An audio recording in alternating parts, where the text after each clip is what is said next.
Well, thank you for opening this video clip abstract entitled After Tsunami Trauma Relief for Children and Youth. It specifically relates to trauma after the tsunami.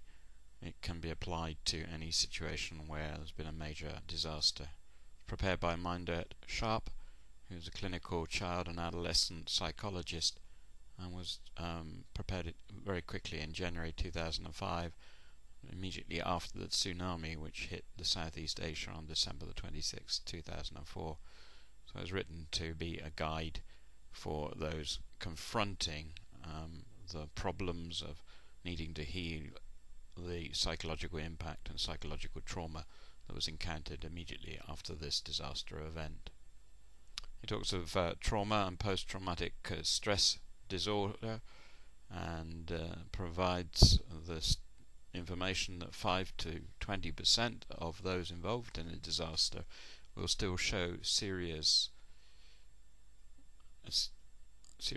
adverse symptoms after 1 to 2 months or more. Post-traumatic stress disorder symptoms are intrusive and regular recollection of the traumatic event with flashbacks, a persistent avoidance or numbing, for example in this case refusing to go near water or the sea, increased arousal or hyper-alertness. These are all symptoms of post-traumatic stress disorder, PTSD, and can be guidance to look at recognizing the symptoms and the severity of the trauma. He provides in the paper a severity score to help you grade the risk factor. Did they witness the event?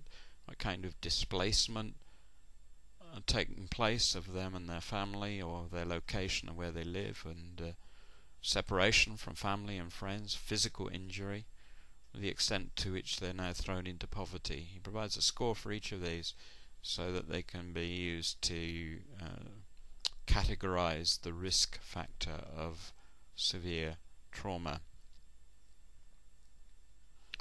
Also in this paper he provides guidance as to how you should consider children and youth symptoms in particular.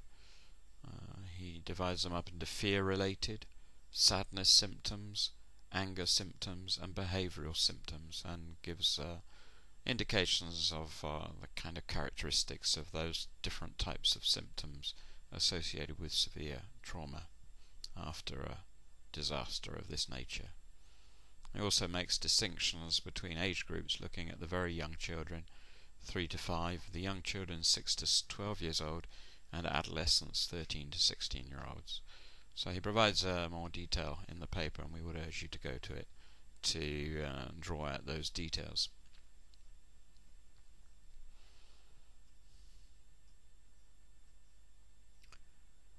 Trauma healing. Some general suggestions for intervention.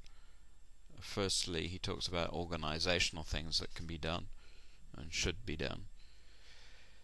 Reuniting children with their families and extended families must be a first priority if it's at all possible.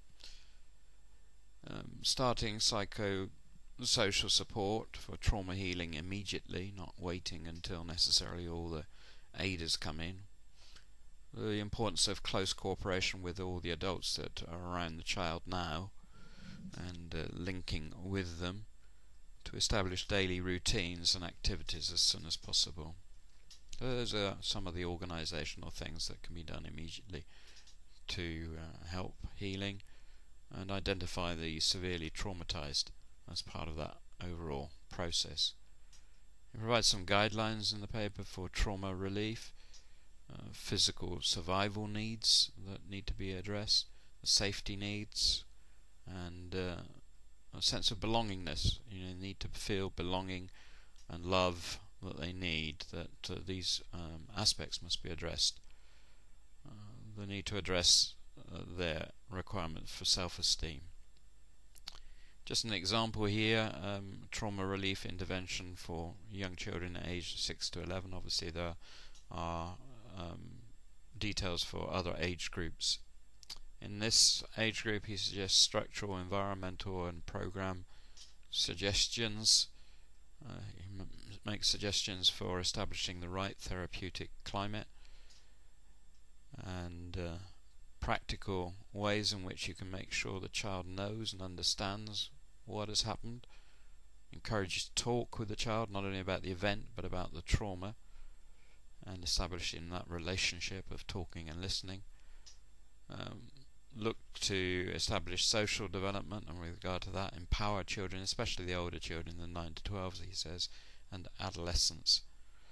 So these are some of the interventions that are considered: structural, environmental, therapeutic climate, understanding for the child of what has happened, and talking, social development characteristics, and empowering the child. These are all things that he expands more detailed in the report. Kind of tools, for example, playing, drawing, theatre, and other interactive and creative activities can be used. Perhaps sometimes the importance of soft toys, or if they had them, animals and pets, to re-establish and provide them comfort. Help with relaxation methods, and the importance of going through real understanding of mourning and the need to mourn. Establishing group activities with rewards for re-establishing good behavioural characteristics. These are some of the things and tools that can be used. And what about the management team itself? What should it do in relation to post-traumatic stress disorder and trauma relief? Well, it should be fully discussed within the team and considered in terms of taking actions. He says you must start with trauma relief. Don't wait until the emergency needs are met. It must be started straight away.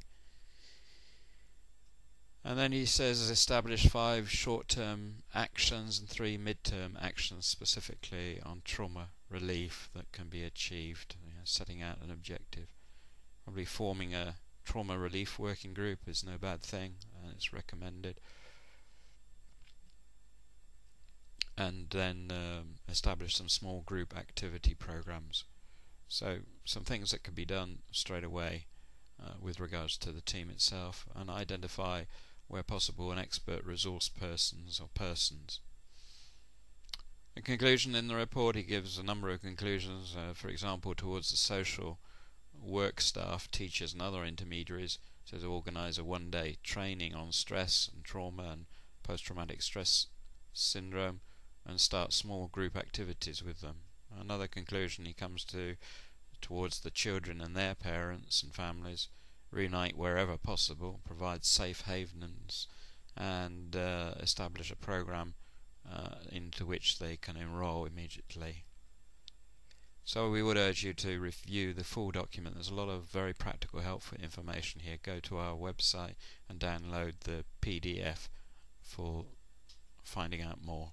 Thank you for reviewing this abstract through this video.